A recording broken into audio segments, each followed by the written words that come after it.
আপনারা সবাই একটা গাছের পাতাকে দেখুন, যতক্ষণ পর্যন্ত ও গাছের সাথে মানে গাছের ডালের সাথে জুড়ে থাকে সে সবুজ থাকে, বাতাসের সাথে সে নড়তে থাকে। যতক্ষণ পর্যন্ত ও সূর্য থেকে পাওয়া রশ্মির শক্তি গাছে পৌঁছে দেয় ততক্ষণ ও ডালের সাথে যুক্ত থাকে।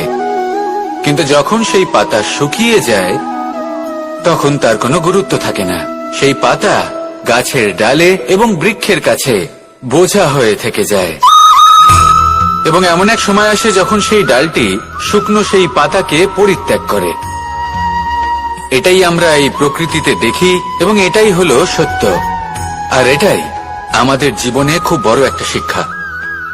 যদি আপনিও নিজের জীবনে নিজের আপনজনদের কাছে বোঝা স্বরূপ হয়ে দাঁড়ান, তাহলে তারা আপনাকে যতই ভালোবাসুক না কেন, ওনারা যদি নাও চান তাহলেও এমন এক দিন আসবে যখন আপনার আপনজন আপনাকে পরিত্যাগ করবে। সেই জন্য সবসময় আত্মনির্ভর হয়ে ওঠার চেষ্টা করুন, নিরন্তর পরিশ্রম করতে থাকুন, কারোর উপর বোঝা হয়ে থাকবেন না, বরং তার সাথে মিলে দায়িত্ব পালন করুন।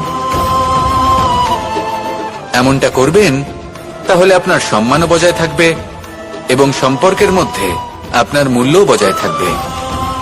আসুন আর আমার সাথে ভালোবেসে বলুন, রাধা রাধা। আমাদের মধ্যে এমন অনেক মানুষ আছেন যারা বই পড়তে পছন্দ করেন, অনেক মানুষ আছেন যারা ভিন্ন ভিন্ন রকমের কাহিনী পড়েন। এবার পড়তে পড়তে মাঝে এমন একটা অধ্যায় অবশ্যই আসে যা আমাদের হৃদয় স্পর্শ করে যায়। আমরা হৃদয় যন্ত্রণা অনুভব করি, তাও আমরা সেই কাহিনী শেষ পর্যন্ত পড়ি এবং তখন আমরা বুঝতে পারি যে সেই যন্ত্রণাময় অধ্যায়টি কেন এসেছিল, তার থেকে আমরা কি শিক্ষা পেলাম এবং আমরা অবশেষে লক্ষ্যেও পৌঁছলাম। কিন্তু যদি সেই যন্ত্রণাদায়ক অধ্যায়টিতে আপনি থেমে যান, আপনি যদি এটা ভাবেন যে আমি আর পড়তে পারবো না, তাহলে আপনি জানতেও পারবেন না যে পরবর্তীতে কি হতে চলেছে। এই মন দুঃখে ভরে উঠবে, মনে প্রশ্ন আসতেই থাকে যার উত্তর আমরা পাই না, নিজেদের লক্ষ্য বুঝতেই পারি না। এইভাবেই আমাদের জীবনেও যদি এমন কিছু হয় যা অত্যন্ত দুঃখজনক, যদি এমন কোনো কঠিন অধ্যায় আপনার জীবনে আসে, থামবেন না। তা হলো আপনার জীবনের কাহিনীর একটি যন্ত্রণাদায়ক দুঃখজনক অধ্যায় মাত্র। শেষ পর্যন্ত এই কাহিনীতে টিকে থাকুন, কর্ম করতে থাকুন। আপনি বুঝতে পেরে যাবেন যে এই কঠিন পরিস্থিতি আপনার জীবনে কেন এসেছিল। আপনি শিক্ষাও লাভ করবেন এবং লক্ষ্যও লাভ করবেন। আসুন আমার সাথে ভালোবেসে বলুন, রাধা রাধা। আশা এবং বিশ্বাস মানুষের জীবনের দুই অমূল্য স্তম্ভ। এটাই হলো ঢাল এবং এটাই হলো অস্ত্র। এটাই আমাদের রক্ষা করে এবং এটাই আমাদের জীবনের পথ প্রশস্ত করে। কিন্তু ছোট একটা সমস্যা আছে। এবার যদি আপনি বটবৃক্ষের থেকে এই আশা রাখেন যে এ আমাকে ফল দেবে, তাহলে সেই আশা ভঙ্গ হওয়াই স্বাভাবিক। আর যদি আপনি বিশ্বাস করেন যে খেজুর গাছ আপনাকে ছায়া প্রদান করবে, তাহলে সেই বিশ্বাসও অবশ্যই ভঙ্গ হবে। তাহলে কি করা উচিত? চোখ বন্ধ করে যে কাউকে বিশ্বাস করার আগে বা যে কারোর থেকে আশা রাখার আগে নির্বাচন করুন যে কার ওপর বিশ্বাস রাখতে চান, কার ওপর আশা রাখতে চান। তবে আমি তো বলবো যে বিশ্বাস করতে হলে নিজের ওপর করুন, যে এই সংসারে এমন কোনো কাজ নেই যা আপনি করতে পারেন না। আর শুধু কর্ম করতে থাকুন আর ভরসা রাখুন ঈশ্বরের ওপর, যে উনি আপনার কর্ম দেখবেন আর আপনাকে আপনার কর্মফল অবশ্যই দেবেন, আপনাকে সাফল্য দেবেন। যদি আপনার বিশ্বাস অটল হয়, নিরন্তর পরিশ্রম করেন, তাহলে ঈশ্বর কখনোই আপনার আশা ভঙ্গ হতে দেবেন না। আসুন আর আমার সাথে ভালোবেসে বলুন, রাধা। যখন মানুষের আসুন আমার সাথে ভালোবেসে বলুন, রাধা রাধা। এই শুকনো পাতাটিকে দেখুন, নিষ্প্রাণ হয়ে পড়েছে। কোন একটা সময় এই পাতাটি একটা গাছের ডালে ছিল। সেই গাছ ওর লালন পালন করত। যখন যখন বাতাস বইত, এই পাতায় কম্পন দেখা দিত, মনকে প্রফুল্ল করে তুলত। কোন একদিন এই পাতা গাছের ডাল থেকে ঝরে পড়ে গেল। নিঃসন্দেহে ও নিজের স্বাধীনতা পেল, কিন্তু আস্তে আস্তে শুকিয়ে গেল, নিষ্প্রাণ হয়ে গেল। দেখুন, আমি এই কথা বলছি না যে স্বাধীনতা অনুচিত, কখনোই না। কিন্তু যে কোনো পরিস্থিতিতে স্বাধীন হতে চাওয়া এটা নিশ্চিতরূপে অনুচিত। আমরা যদি আমাদের জীবনে পরিবারের গুরুত্ব ভেবে দেখি, তাহলে এই পরিবারে যতই মতভেদ থাকুক না কেন, যতই মনোমালিন্য থাকুক না কেন, যতই বিবাদ থাকুক না কেন, এই সব মিটিয়ে নেওয়া অত্যন্ত প্রয়োজনীয়। সেই সবকিছু সমাপ্ত করা অত্যন্ত প্রয়োজনীয়। কখনো এই পরিবারকে ভাঙতে দেবেন না, কখনো এই পরিবার থেকে দূরে চলে যাবেন না। এই পরিবার হলো আমাদের জীবনের একটা অমূল্য সম্পদ, অমূল্য এক আশ্রয়, যা এই সংসারে হয়তো কোথাও আপনি পাবেন না। তাই একে আগলে রাখুন। ভেবে নিন আপনি পাতা আর আপনার পরিবার সেই গাছ। আসুন আমার সাথে ভালোবেসে বলুন, রাধা রাধা। কখনো কখনো অন্ধকারের সাথে লড়াই করার জন্য আমরা প্রদীপ জ্বালাই। এতে প্রথমে সলতে রাখি, তারপর তেল ঢালি, তারপর আগুন জেলে এটা প্রজ্বলিত করি। তারপর একটা সময় আসে যখন এই প্রদীপ নিভে যায়। কারণটা কি? কারণ কি এটা যে প্রদীপের প্রকাশমান হওয়ার ক্ষমতা সমাপ্ত হয়েছে? না, এই যে আগুন আমরা দেখতে পাচ্ছি, এই আগুনের জন্য যে শক্তির প্রয়োজন হয় তা আসে এই তেল থেকে। যদি এই তেল সমাপ্ত হয়ে যায়, তাহলে এই প্রকাশ তাও সমাপ্ত হয়ে যায়। আর আমাদের জীবনে এই তেল হলো আমাদের কর্ম, আর এই আগুন আর এর দ্বারা উৎপন্ন হওয়া প্রকাশ আমাদের ভাগ্য। যত আমাদের কর্ম ক্ষীণ হতে থাকবে, আমাদের ভাগ্য সৌভাগ্য কোথাও না কোথাও লুপ্ত হয়ে যাবে। যে উজ্জ্বল ভবিষ্যৎ আমরা চাইছি, এটা কখনো লাভ করতে পারবো না যদি কর্ম না করি। ঠিক যেমন তেল ছাড়া অগ্নি উৎপন্ন হয় না, তেমনি কর্ম ছাড়া সৌভাগ্য হয় না। আর যেমন কর্ম তেমন ভাগ্য। তাই সবসময় কর্ম করতে থাকুন, কর্ম করা থামাবেন না। আর আমার সাথে ভালোবেসে বলুন, রাধা রাধা। যখন আমরা মৌন থাকি, তখন আমরা কতটা শক্তি ব্যয় করি, বিন্দুমাত্র নয়। সেখানেই যখন আমরা রুষ্ট হই, তখন আমরা কতটা শক্তি ব্যয় করি। আমাদের রক্ত গরম হয়ে ওঠে, চোখ থেকে যেন অগ্নি বর্ষা হয়, আমরা চিৎকার করতে থাকি, জোরে কথা বলি, কখনো কখনো আমরা অনুচিত কর্ম করে বসি। সবকিছুই ক্রোধের বশে করি। এবার এই ক্রোধকে মৌনতায় পরিণত করতে হবে।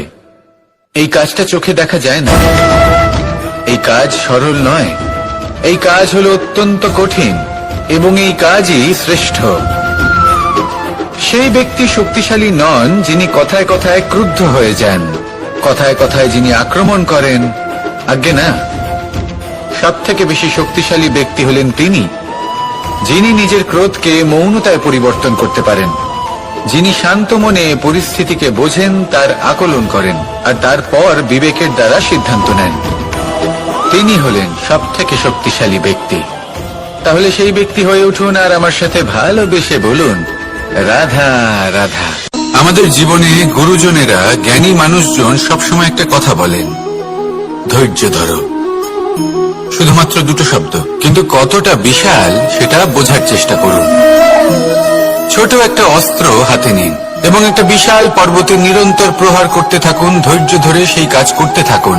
এমন একদিন আসবে, এই বিশাল পর্বতে আপনি একটা পথ তৈরি করবেন।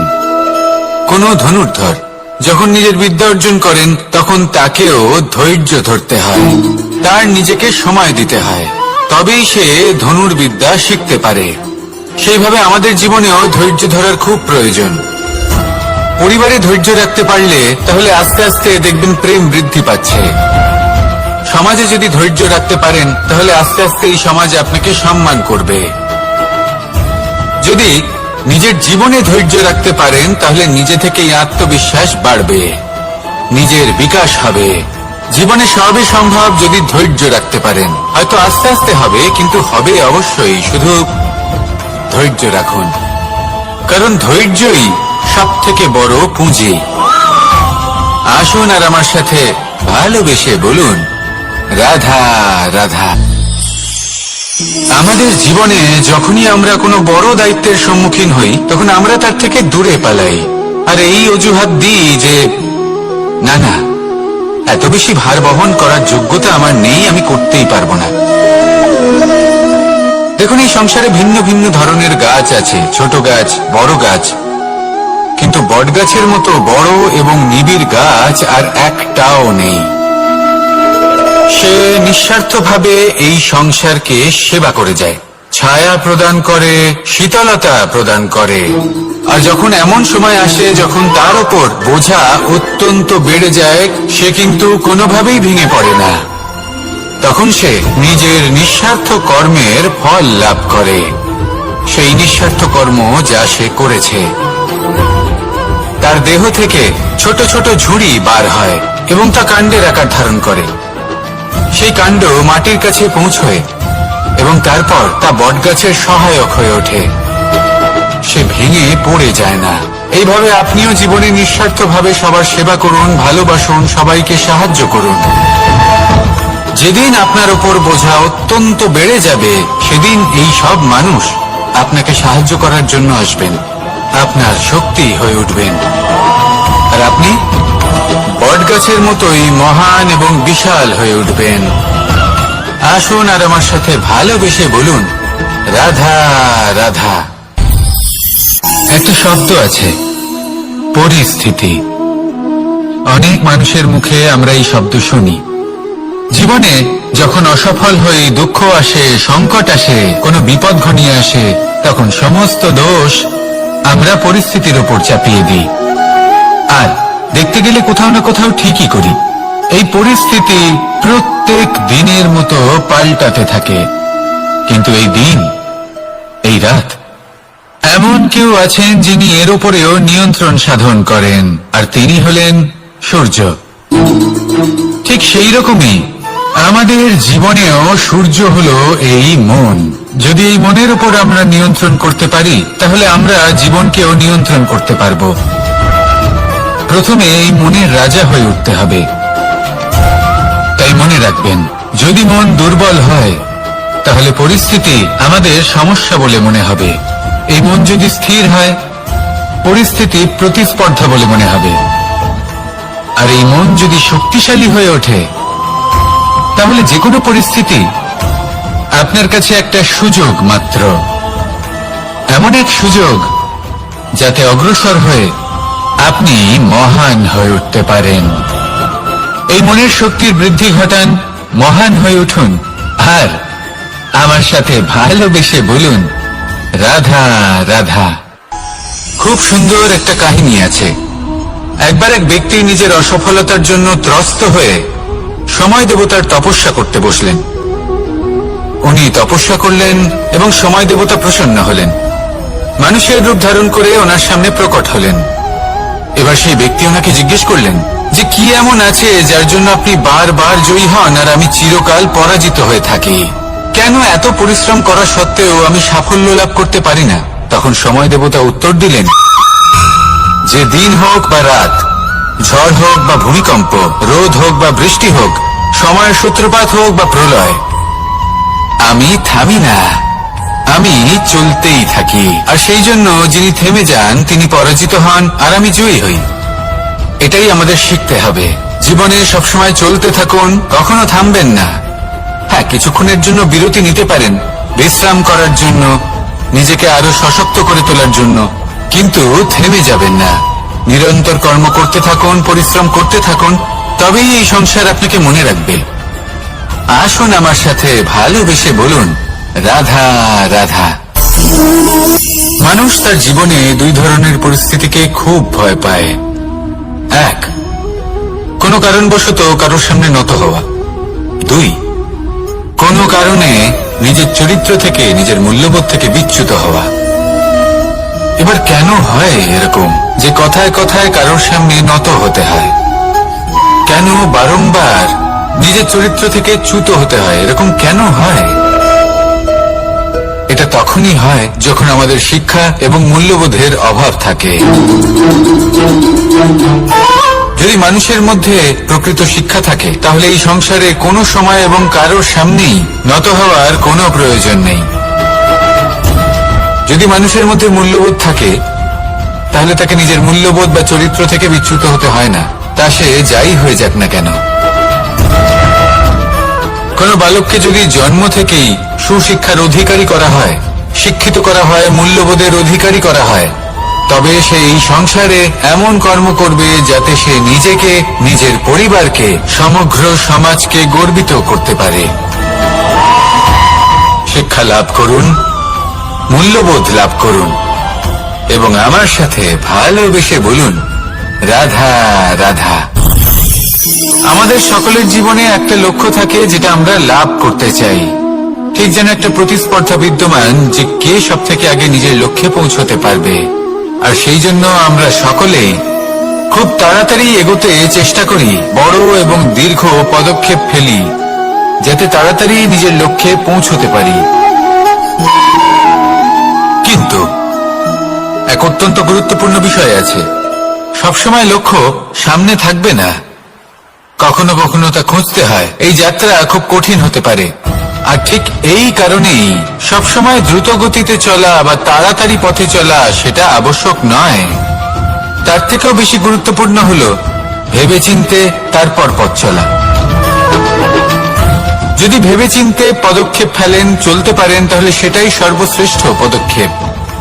কখন কোন দিকে যেতে হবে, কখন কোথায় দিক পাল্টানো যাবে না, কখন গতি বেশি রাখতে হবে, কখন কম, কখন থামবো, কখন চলবো, এই সব কিছুর বিষয়ে জ্ঞান অত্যন্ত গুরুত্বপূর্ণ এবং ভেবে চিন্তে চলতেই হবে। সেই জন্য শুধু তীব্র গতিতে সামনে এগোলে চলবে না, ভাবনা চিন্তা করে এগোতে হবে। আসুন আমার সাথে ভালোবেসে বলুন, রাধা রাধা। পায়েস হলো আমার বিশেষ প্রিয়। এর মধুর স্বাদ মনকে প্রফুল্ল করে তোলে। ছোটবেলায় মা আমার জন্য পায়েস বানাতেন এবং আমাকে বলতেন যে গরম থাকতে থাকতে খেয়ে নে কানাই, ঠান্ডা হয়ে গেলে ভালো লাগবে না। কিন্তু আমিও দুষ্টু ছিলাম, ঠান্ডা হওয়া পর্যন্ত অপেক্ষা করতাম।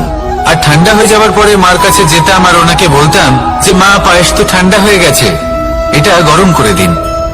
তখন মা হাসতেন আর বলতেন যে পায়েস না হয় আমি আবার গরম করে দেব কানাই, কিন্তু এর মধুর স্বাদ, সেই মিষ্টত্ব, সেই সুবাস, সেটা আবার ফিরে আসবে না। কথাটা সত্যি। আর এই সত্যটাই আমাদেরও জীবনের সত্য। আমাদের জীবনের মধুর সম্পর্কগুলি, এতে যখন কটুভাব প্রবেশ করে তখন সেই মিষ্টত্ব ফিরিয়ে আনা প্রায় অসম্ভব ব্যাপার হয়ে যায়। আপনি চেষ্টা করে সেই সম্পর্ক ঠিক করতেই পারবেন, তার জন্য অগাধ পরিশ্রম করতে হবে, কিন্তু আবার সেই মিষ্টত্ব কখনো ফিরে আসবে না। সেই জন্য আপনার জীবনের যে মধুর সম্পর্ক আছে, যতটা সম্ভব চেষ্টা করুন তাতে মিষ্টত্ব বজায় রাখতে। কটুভাব আসতে দেবেন না। আসুন আর আমার সাথে মধুর স্বরে বলুন, রাধা রাধা।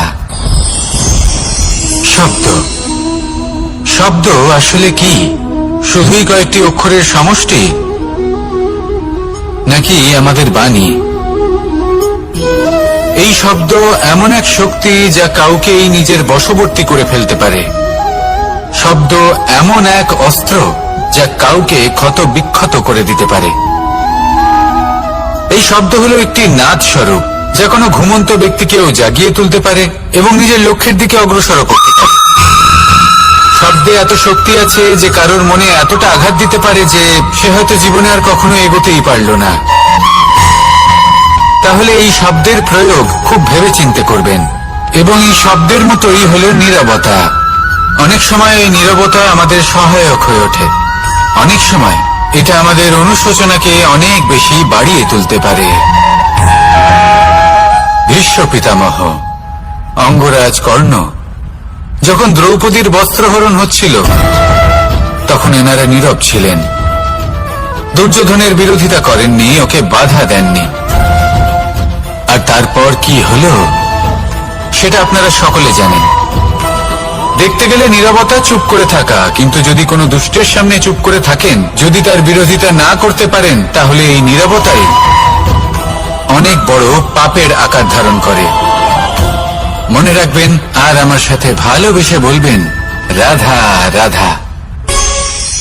আভূষণ, কার না ভালো লাগে এই আভূষণ?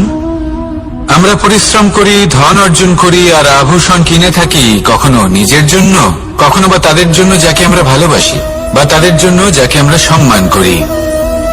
হয়তো সেই জন্যই সীতা চূড়ামণি ধারণ করেছিলেন এবং আমি সামন্তকমণি। কিন্তু এটাই কি সেই প্রকৃত আভূষণ যা আপনার মূল্য বৃদ্ধি করে? না। শ্রীরামের আভূষণ হলো ওনার নম্র ভদ্র ব্যবহার। মাতা সীতার আভূষণ হলো ওনার সততা, ওনার নিষ্ঠা, ওনার ত্যাগ। অর্জুনের আভূষণ ছিল ওনার একাগ্রতা। রাধার আভূষণ ওনার প্রেম। এই আভূষণ কোথাও নেই, আপনার মনে আছে। যদি আপনার মনে মিষ্টতা থাকে, তা শান্ত হয়, তাতে সততা থাকে, নিষ্ঠা থাকে এবং প্রেম থাকে, তাহলে আপনার অন্য আর কোনো আভূষণের কোনো প্রয়োজন নেই। আপনি যতই ভিড়ের মাঝে থাকুন, আপনার ঔজ্জ্বল্য চোখে পড়বে। আসুন আর আমার সাথে ভালোবেসে বলুন, রাধা রাধা। সংসারে সব থেকে ভয়ানক এবং গভীর অন্ধকার কোনটা? সেটা যখন মেঘ সূর্যকে ঢেকে দেয় এবং সংসার অন্ধকারাচ্ছন্ন হয়ে ওঠে, নাকি তখন যখন সূর্যাস্তের সময় ঘনিয়ে আসে, সূর্য ঢলে যায় এবং এই সংসারে অন্ধকার ছেয়ে যায়? নাকি সেই অমাবস্যার রাত্রি যখন চতুর্দিকে ঘন অন্ধকার থাকে এবং চন্দ্রমার প্রকাশ কোথাও থাকে না? না, এই সংসারে সব থেকে বেশি ভয়ানক অন্ধকার হলো মানসিকতার অন্ধকার। মানসিকতা খুব গভীর একটা বিষয়। এই মানসিকতাই সত্যের রূপ ধারণ করে এবং আমাদের এই মানসিকতা এবং বিবেকে একটা সূর্য থাকে। যদি আমরা এটা জীবন থেকে বের করে ফেলি, তাহলে নিরাশা, হতাশা, অসফলতা এর এমন এক ঘন অন্ধকারে আমরা ফেসে যাব যে তার থেকে বাইরে বের হওয়া প্রায় অসম্ভব ব্যাপার হয়ে দাঁড়াবে। বড়ই কঠিন হয় সেই সময়। সেই জন্য ইতিবাচক মনোভাব থাকা খুব প্রয়োজনীয়। এটা ভাববেন না যে এটা আমার সাথে কেন হলো, এই সমস্যা কেন এলো, ওই ব্যক্তি আমার সাথে এটা কেন করলেন। এটা ভাবুন যে আমি জীবনে যে পরিস্থিতিতে দাঁড়িয়ে আছি, তার থেকে আমি ঠিক কিভাবে বাইরে বেরোতে পারবো। যতই ঘন অন্ধকার থাকুক না কেন, খুব ছোট একটা প্রদীপের প্রকাশ আমাদের পথপ্রদর্শক হয়ে দাঁড়াতে পারে। আর আমাদের জীবনে এই ছোট্ট একটা প্রকাশ হলো আশা। এই আশার একটি কিরণ আমাদের অত্যন্ত গাঢ় অন্ধকারেও পথ দেখাতে পারে। তাই এই আশাকে সবসময় মনে প্রজ্বলিত করে রাখুন। গাঢ় থেকে গাঢ় অন্ধকারের সাথে, কঠিন থেকে কঠিনতর সমস্যার সাথে লড়াই করুন, সামনে এগিয়ে চলুন আর আমার সাথে ভালোবেসে বলুন, রাধা। এই সংসারে এমন কোন আবেগ আছে যা সবসময় কটু বলে মনে হয়, কিন্তু সবার শেষে এটি সব থেকে বেশি মধুর উপলব্ধি প্রদান করে, সব থেকে বেশি মধুর অনুভূতি প্রদান করে। উত্তর পেলেন? পেলেন না? আপনাকে একটা উদাহরণ দিই। যখন মাতা সীতাকে অপহরণ করা হয়েছিল, তখন শ্রীরাম অপেক্ষা করেছিলেন 4 মাস পর্যন্ত। উনি খুঁজতে চেয়েছিলেন, কিন্তু উনি ওনার খোঁজ বন্ধ রেখেছিলেন। কল্পনা করে দেখুন ওনার কতটা যন্ত্রণা হয়েছিল। উনি শুধু অপেক্ষা করছিলেন, কারণ তখন বর্ষা ছিল। অনেক দিন পর্যন্ত সূর্যের আলো দেখা যায়নি। উনি জানতেন এরকম সময় বানর সেনার পক্ষে বনের মধ্যে পথ খোঁজা খুবই কঠিন কাজ হবে। সাগর পার করা অত্যন্ত কঠিন হয়ে দাঁড়াবে। তারা হয়তো বনের মধ্যে পথ হারিয়ে ফেলবে। উনি অপেক্ষা করলেন, আর এই অপেক্ষার ফল হিসেবে উনি কি লাভ করলেন? সাগরে সেতু নির্মাণ করলেন এবং মাতা সীতাকে সসম্মানে আবার ফিরিয়ে আনলেন। যদি শ্রীরাম অপেক্ষা না করতেন, তাহলে হয়তো এই সবকিছু কখনোই সম্ভব হতো না। এটাই হলো শক্তি ধৈর্যের। এটাই হলো আমাদের কাছে শিক্ষা। এই ধৈর্যই প্রত্যেকবার আমাদের অত্যন্ত কঠিন বলে মনে হয়। ধৈর্য ধরা অত্যন্ত কঠিন, কিন্তু অবশেষে এটাই সব থেকে শ্রেষ্ঠ ফল দান করে, সব থেকে মধুর উপলব্ধি, সব থেকে মধুর অনুভূতি প্রদান করে। তাই ধৈর্য ধরে থাকুন, সবকিছু শুভ হবে। আর তখন এই মন প্রফুল্ল হয়ে বলবে, রাধা রাধা। সুখ এবং দুঃখ এই দুই হলো আমাদের জীবনের অবশ্যম্ভাবী এবং গুরুত্বপূর্ণ অঙ্গ। আমাদের সকলের জীবনে কখনো সুখও আসে, আবার কখনো দুঃখও আসে। আমরা সবসময় ভাবি আমরা কিভাবে সুখ লাভ করব, কিভাবে আমরা দুঃখ থেকে দূরে থাকতে পারি। আর এই জীবনে যা কিছুই ঘটুক না কেন, সেই সবকিছু আমরা সুখ এবং দুঃখের মাপদণ্ডে মেপে থাকি। এবার এখানে একটা ছোট্ট বিষয় আছে। এটা ভেবে দেখতে হবে যে কে আসলে সুখী ব্যক্তি। সুখী ব্যক্তি হলেন তিনি যিনি নিজের জীবনে নিজের কর্মের বিশ্লেষণ করে থাকেন, সেই বুঝে পদক্ষেপ নেন। উনি কি করতে চলেছেন সেটা উনি জানেন। আর যদি ওনার কোনো দোষ থাকে বা ভুল থাকে, তাহলে সেগুলো শুধরে নিয়ে এগিয়ে চলেন। সেই জন্য উনি সুখী হন। অন্যদিকে যে ব্যক্তি দুঃখী, তিনি কি করেন? তিনি নিজের উপর নয়, অন্যের উপর নিজের নজর রাখেন যে তিনি কি করছেন, কিভাবে কর্ম করছেন। ওনারা অন্যের নিন্দা করেন, অন্যের সাফল্য দেখে ঈর্ষা করেন, ক্রুদ্ধ হয়ে যান, ওনাদের বাধা দিতে চেষ্টা করেন। সেই জন্যই তো ওনারা দুঃখী হন। এই সংসারে এমন অনেক ব্যক্তি আছেন যারা এই কারণে দুঃখী নন যে তাদের জীবনে দুঃখ আছে। তারা এই কারণে দুঃখ পান কারণ অন্যের জীবন অনেক বেশি সুখের। দেখুন, শেষ পর্যন্ত আপনাকে নিজের কর্মের প্রতি মনোসংযোগ করতেই হবে, অন্যের প্রতি নয়। কারণ আপনার জীবনে আপনার কর্ম হলো এমন একটা জিনিস যা আপনার নিয়ন্ত্রণে আছে। নিরন্তর চেষ্টা করতে থাকুন, নিজের কর্মকে বুঝতে শিখুন, শুধরে নিন, নিজেকে শ্রেষ্ঠ করে তুলুন। তখন সাফল্য নিজে থেকে আপনার কাছে আসবে, আর এই মন প্রসন্ন হয়ে বলবে, রাধা। কিন্তু এর থেকেও অনেক বেশি বহুমূল্য হলো আমাদের জীবনে আমাদের সম্পর্ক, আমাদের বন্ধু বান্ধব। এই সম্পর্কেও কখনো কখনো বিবাদ হয়, মনোমালিন্য হয়, এগুলোও ছড়িয়ে যায়। আর সেই সময় এই মুক্তোর মতোই নত হয়ে আমাদের এই সম্পর্কগুলিকে হাতে তুলতে হবে, এদের জুড়তে হবে, এদের আগলে রাখতে হবে। কারণ এদের থেকে বহুমূল্য আর কিছুই নেই। আর যদি এই কাজটা আপনি শিখে নিতে পারেন, তাহলে আপনার জীবনের এই সম্পর্ক, এই বন্ধুত্ব সবসময় আপনাকে বল প্রদান করবে, আনন্দ প্রদান করবে। আর এই মন সুপ্রসন্ন হয়ে বলবে, রাধা রাধা। এই সংসারের সব থেকে বড় সত্যি হলো জন্ম এবং মৃত্যু। কিন্তু আরো বড় একটা সত্য আছে, মিত্র এবং শত্রু, যা আমাদের সকলের জীবনে থাকে। মিত্র সে যে আমাদের সঙ্গ দেয় এবং সংসারের সব থেকে উঁচু শিখরে আমাদের নিয়ে যায়, এবং শত্রু সে যে যে কোনো মুহূর্তে যে কোনো শিখর থেকে আমাদের নিচে ফেলে দিতে পারে। এবার বিচিত্র ব্যাপার হলো এটাই যে আমরা নিজেরাই এদের সাথে নিয়ে চলি, নিজেরাই এদের পালন করি। তা কি করে? প্রথমে বুঝুন এই মিত্র এবং শত্রু কারা। আপনার নিজের মন, আর কেউ নয়। এই মনই হলো মিত্র। যখন তাতে ভারসাম্য বজায় থাকে, তা নিয়ন্ত্রিত থাকে, তা পবিত্র হয়। কিন্তু যদি এই মন অনিয়ন্ত্রিত হয়ে পড়ে, যদি আপনাকে সে নিয়ন্ত্রণ করতে শুরু করে, তখন সেই আপনার সব থেকে বড় শত্রু হয়। সেই জন্য এই মনের ওপর নিয়ন্ত্রণ রাখতে শিখুন, এতে ভারসাম্য বজায় রাখতে শিখুন। তাহলে আপনি এমন এক বন্ধুকে পাবেন যে আপনাকে এই সংসারের শিখরে পৌঁছে দেবে। আসুন আমার সাথে ভালোবেসে বলুন, রাধা রাধা।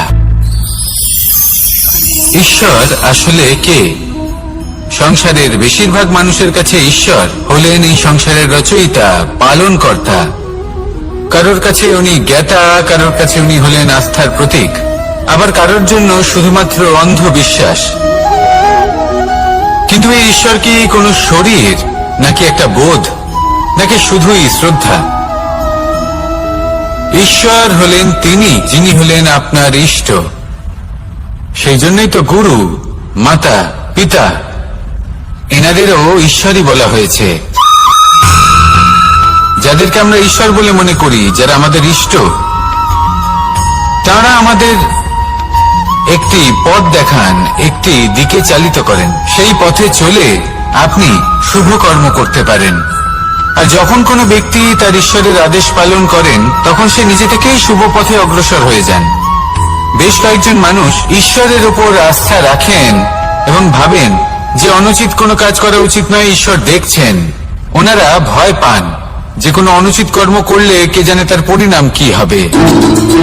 এমন অনেক ব্যক্তি রয়েছেন যারা ঈশ্বরকে বিশ্বাস করেন এবং জানেন যে ঈশ্বর তাদেরকে দেখছেন। তাই যে যে শুভ কর্ম ওনারা করেছেন তার ফল তারা অবশ্যই পাবেন। এবার আপনি ভয় পেয়ে ঈশ্বরকে বিশ্বাস করবেন নাকি বিশ্বাসের দ্বারা ঈশ্বরকে বিশ্বাস করবেন, সেই সিদ্ধান্ত আপনারই। কিন্তু হ্যাঁ, যদি আপনার মনে ঈশ্বরের জন্য কোনো স্থান থাকে, যদি আপনার কোনো ইষ্ট থাকেন, যদি আপনি কাউকে ঈশ্বর মনে করেন, যার প্রত্যেক আদেশ আপনি পালন করে থাকেন, তাহলে বলি ঈশ্বর কখনো আপনাকে অনুচিত পথে চালিত করবেন না। আসুন আমার সাথে ভালোবেসে বলুন, রাধা রাধা।